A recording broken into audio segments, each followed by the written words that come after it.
जय जय खानदेश. नमस्कार. आपली माती आपली माणसं या कार्यक्रमात पुन्हा एकदा सर्व तिरमल समाजाचा हार्दिक स्वागत. हा व्हिडिओ प्रत्येक समाजाच्या शेवटच्या माणसापर्यंत पोहोचला पाहिजे आणि जर व्हिडिओ मोठा होईल बा तर स्टोरेजचा प्रॉब्लेम असेल तर यूट्यूबचा लिंकद्वारे तुम्ही बघा. हा व्हिडिओ आपण स्वतःच्या प्रसिद्धीसाठी कधी बनवत नाही, जे सत्य घटनावर आधारित आहे त्याच्यावर आपला व्हिडिओ असतो. तर व्हिडिओ निश्चित बघा, सर्वांना बघा आणि शेवटपर्यंत फॉरवर्ड करा.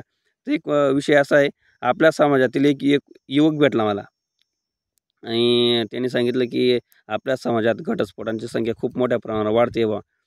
मग त्याविषयी माझा आता नवीन पिढी आहे, जे तरुण मुलं जे लग्नाचे बाकी आहेत मुलं मुली, यांना खूप महत्त्वाचं बोलायचं आहे की लग्न आपला आयुष्यातला खूप महत्त्वाचा विषय आणि टर्निंग पॉईंट असतो तो. तर तो आपण खूप पारखून केला पाहिजे. जर चुकीचा जोडीदार साथीदार जर तुम्हाला भेटला तर तुमचं आयुष्य पूर्ण बर्बाद होऊ शकतं.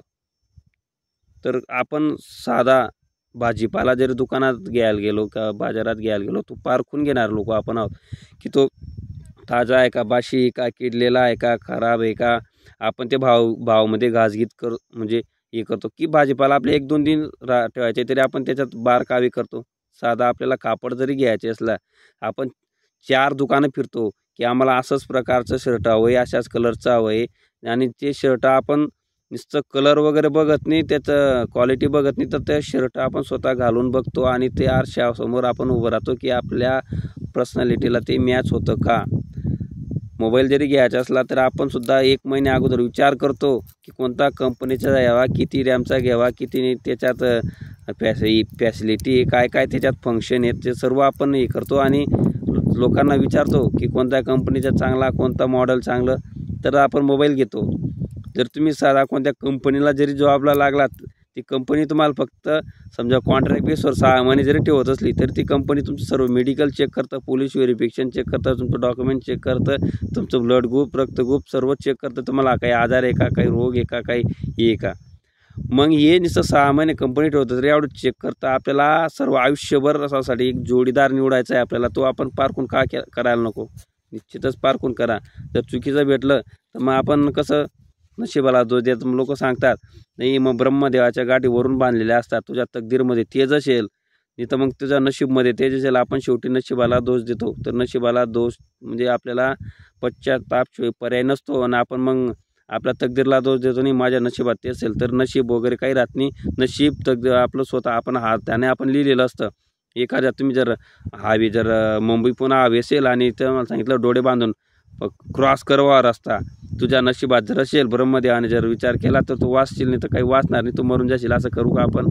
इकडे बघू तिकडे बघू, गाडी येते का, तरच आपण व्यवस्थित कोणता तरी रस्ता क्रॉस करणार आहोत. हे आपण तरुण मुलांनी खास करून लक्षात ठेवा. आणि माझ्या काकाने सांगितलं होतं आणि माझ्या मामाने सांगितलं आणि माझ्या आत्याने सांगितलं, माझ्या भावाने सांगितलं, मग माझ्या वडिलांनी वचन दिलं होतं, असा भानगडीत पडू नका.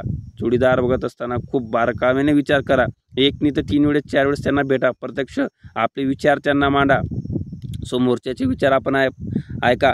आपलं दोघांचे विचार जुळत आहेत का, आपण म्हणजे काय आपलं प्लॅनिंग काय, त्यांची प्लॅनिंग काय, हे तुम्ही समोर बसून वगैरे तरच आपण त्यांना होकार किंवा नकारचा एरिया. नाही तर काही वेळेस जर फसवणूक जर झाली तर खूप दोघा पार्टींना खूप पश्चाताप होतो. जास्त करून मुलांना बी खूप मानसिक त्रासामधून समोर जावं लागतं. हे मी स्वतःच्या अनुभवातून सांगतोय तुम्हाला. दुसरा विषय असा आहे की काही तुम्ही लोकमत पेपरला कधी वाचत असाल की फसवणूकचे गुन्हे होतात बा. कारण की आता काही मुलींची संख्या वगैरे कमी झाली तर काय ते समोरच्या एजंटला 2 लाख रुपये द्यायचे, मग तो आपल्याला मुलगी आणून देतो. मग ती मुलगीच पैसे वगैरे घेऊन पसार होते, मग ते सापडत नाही. मग तो काही करतो की आमची फसवणूक झाली बा. तसं काही प्रकार आपल्या समाजात घडत नाही. पण काही मुलांनी असं हे गैरसमज करू नका की मुलींची संख्या कमी बुवा, मग आपल्याला पर्यायी जशी भेटेल तसं काही करू नका. तुम्ही स्वतःचं स्टेटस असं बनवा की आपल्याशिवाय समाजाला पर्यायच नाही. MPSC करा, UPSC करा, पोलीस करा, म्हणजे सरकारी नोकरी जर नाही भेटलं तर खाजगीमध्ये करा. पण असं स्टेटस आपलं आपण जमवलं पाहिजे की आपल्या विचारांची समाजाला गरज भासली पाहिजे. आपल्याशिवाय पर्यायच नाही, तुमच्याकडे लाईन लागतील. असं स्वतःचं आपण व्यवस्थित शिक्षण वगैरे असले ना लाईन लागतील. आपला कमी कधी लेखू नका, असं स्वतःला सिद्ध करा, तर निश्चितच हे होईल. इथं मग असं काही काही आपल्या समाजात आहेत भाऊ, काही काही लोक की त्यांचा तो धंदा आहे बा, त्यांच्यात रक्तात गुण आहे. तुम्ही जेव्हा मुलगा किंवा मुलगी बघायला जाणार तर 4 लोकांना विचारा, कारण की हे खानदान कसं आहे, लोक कसे आहेत. आणि काही काही लोकांना, समाजाच्या लोकांना हात जोडून विनंती, आपल्यानी तर बाहेर कुठे की जे सत्य असेल ते निश्चितच त्यांना सांगा की हा मुलगा जर फिटाळ असेल, वायवार असेल तर त्यांना सांगा की तुमची मुलगीला त्रास होऊ शकतो, हे लोक असे आहेत. किंवा मुलगा जर वायवार असेल तर तसं खरंच त्यांना सांगा. किंवा मुलगी जर काही फॉल्ट असेल किंवा त्या लोकांचं काही फॉल्ट असेल तर तेही निश्चित लोकांना सांगा. तिथं मग लोक सांगतात 2 हातात आहे 4 हात होत आहे बुवा, मग आपण काय पापचा वाटा उकलावा. उलट तुम्ही पापमध्ये पडणार त्यांना नाही सांगून, काही समोरच्याचं आयुष्य खराब होतं आहे. हां, इथं मग माझ्या बाबतीत घडलं, मग आम्हाला काय माझ्या बाबतीत असं सांगितलं की मग तू काय आमले सांग होतं, मग तू न कतोय घे कतो जुनं आमली माहिती पडणं नाही काय वय नाही. म्हणजे मन लगन का मग पाड माझ्या इसन करत होतं का मग मंदिर माझ्या इसन करत होतं, मी तुम्हाला माहीत नाही. बडा समाजले पत्रिका वाट्यात बडा गाव जेव्हा आलेलं होतं चुलाल निवतं होतं, मग तो काही माहीत नाही का. मग हाऊ पोऱ्याचा फशी राहणार म्हणलो की सांगाल काम पाहायला ना की बुवा असं असं म्हणजे कमीत कमी समोरला सावध तरी विचार की बुवा असं शे, मग त्यांना पूर्वकल्पना राहत ना त्यासले. असं करू नका जे सत्य समोरला जर उपसस होईल सांगा की असं असं शे भाऊ सत्य पर सांगा. आणि जो करणार होई त्यांनी पूर्ण चौकशी करा की आहे खानदान कसं, या लोके कसं आहेत काय आहेत. तिथं काही काहीच ना वंश परंपरागत राहत, या लोके काही काही फक्त पैसा उपाडा ना वरीच 2-2 वरीच घाल ठेवतात. मग समोरला पार्टीवाला पण पैसा मागतात, मला इथला द्या आणि तिथला द्या. मग पोऱ्यावाले काही पर्यायच नाही, कारण की त्या कायद्याना दुरुपयोग करतात.